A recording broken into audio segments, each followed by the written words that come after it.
this, we are gonna go through this. So I've been asked many times which build should I use, Charge or World 1 builds. And since I tried both and I played a lot barbs this season as support and last season actually, and did a lot of Ratma speeds, I can tell you what I think, and so pros and cons of each build. So I'm gonna start with the Raekor one, that's the one I'm using.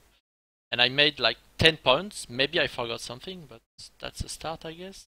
So the first one is when someone dies, the two others are most of the time, especially when you don't know and you're not playing on TeamSpeak, most of the time the two others are gonna go ahead and leave the guy who died behind. That guy, you need to help him.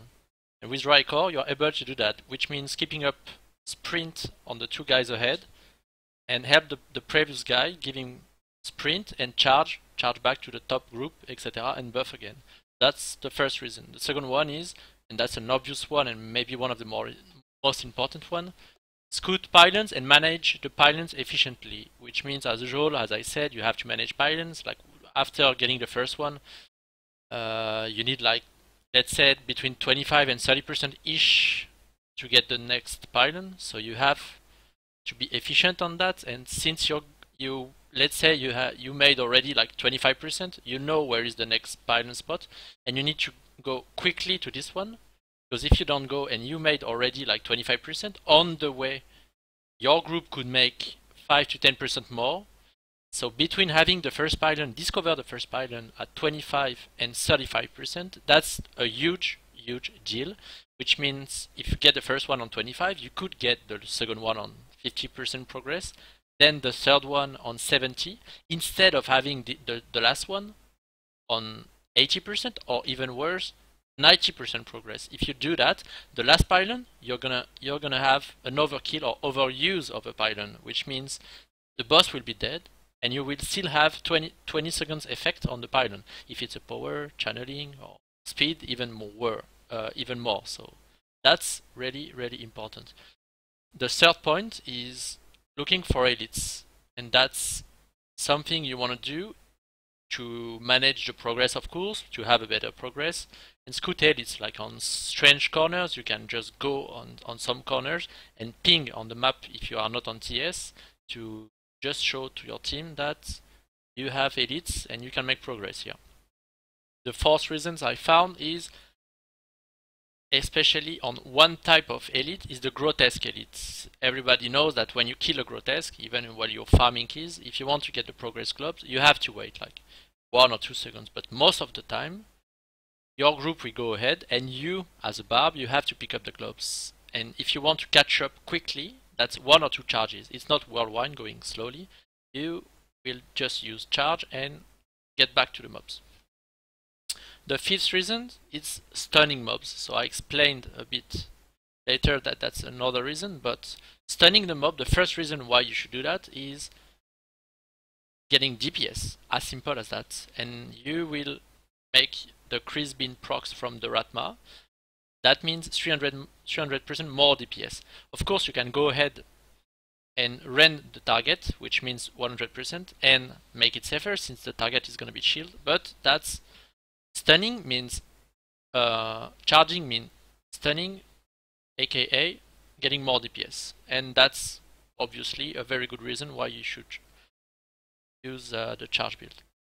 Sixth reasons is when the boss is gonna come. Most of the time, the Land of the Dead from the Z Necro won't be up, which means he's using it sometimes before, he's using it during the boss is spawning, like, you know, when you clear the rift 100%, you have to wait like 2 or 3 seconds before the boss shows.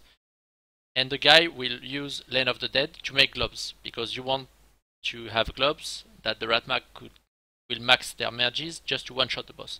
But there is nothing to stun the boss at this point, so you just do one charge on the boss, so the boss will be stunned, and normally within 2 or 3 seconds he's gonna die because you will have globes, and of course with the Crispin effect he's gonna be wrecked and one shot. The seventh reason I found is making everyone safe, and that's what I'm doing all the time. If you see me playing on stream like every day, I'm giving the sprint to the guys, which means giving buffs. The sprint, you can buff and refresh the sprint every 3 seconds. So once they have the buff, you go ahead, you stun mobs, and you get the danger for them.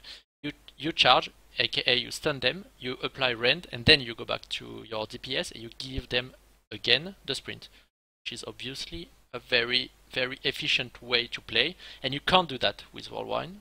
Can't do that, but you can ask any guy who is playing with me. They will tell you that's a huge deal because they feel safe. And if your DPS are feeling safe, they will trust you. They will change their build and get some spells sometimes. Play with Witching Hour, for example, instead of the other belt. Play with other spells, and that thanks to that they will increase the DPS, or maybe go for Oculus, etc., which is a very big deal. Last, the 8th reason I found is you will obviously go faster on shitty maps, and I took a screen actually when I was playing about especially one spot, but there is many spots I could have chosen, but I will show you one. This one. Especially, so that's in the Cracked Cathedral. You can see on the map, you go there. If you are Whirlwind, we're killing a pack right now, but if you are Whirlwind, you have to do these. Maybe there is an elite here, which is even worse. You would have to do with charge, bam, bam, bam, bam. You go way, way faster. And Ratmas, they have a dash. Okay, so once they kill the pack here, they will dash instantly here. So there is a shortcut here. And if they are using the double dash like we do, they will be here in 1 second, while you, with Whirlwind, you would take like 5 or 6 seconds, which is absolutely, well, not a disaster, but that's really bad. With a charge, you will go way faster. So this spot is maybe the best one, but one of the best examples to show that charge is mandatory and way better than Whirlwind. So one of the last reasons I found is, of course, opening and breaking doors. I'm doing it all the time, but every barb should. And that's something you can't really do with Whirlwind, or at least you can do it, but not as efficiently as you would do with the charge build.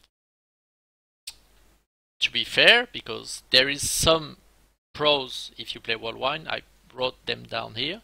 It's, of course, chiller. So if you want to be chill and not really efficient, but if you want to chill, this build, you will chill. You have to press one button.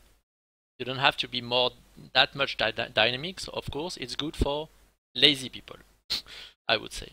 The second reason, and actually that's a con for Raekor, you can't stun mob before the Zenicro pull them. That means you have to play with the strong arm. The way you have to play Ratma runs is the Zenicro is ahead and is pulling mob with his curse, aka getting the strong arm effects, which means 30% more additive DPS. If the barb is going first, he will charge them, stun them, then probably DR the mob, and the Zenicro won't be able to pull them, which means you lose the strong arm effect.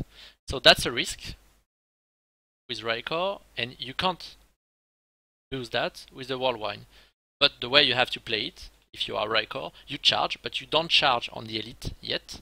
Charge right before, you apply rend, so you don't fuck up the DR, and then you go back to your DPS, etc. I'm doing it all the time on stream. It's really hard people are doing it, but that's a small advantage, small thing you could do, and you're still, keeping the strong arm effect. And the last thing, which is pretty nice with Whirlwind, is when you run, of course, you're faster.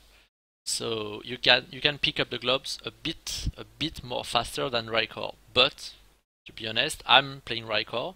What I do is when I see globes on the map, like this, if let's say I'm here with the charge one, if I see globes here, it's boom, I charge straight, and I pick up everything around. Like you have 22 yards to do that. So what I said is not really relevant here, but I wanted to give something to the Whirlwind, but I think I can even be more efficient with a Raekor to do that. So as a conclusion, and I will put that build probably on Reddit as well to have some comments, because I will complete it. Maybe I forgot something, so hopefully people will help me to complete that, but yeah. If you want to play barb and support barb, play whatever you want. As usual, in this game, play whatever you want. But if you want to be efficient, and I think we are in our group, just play the charge build.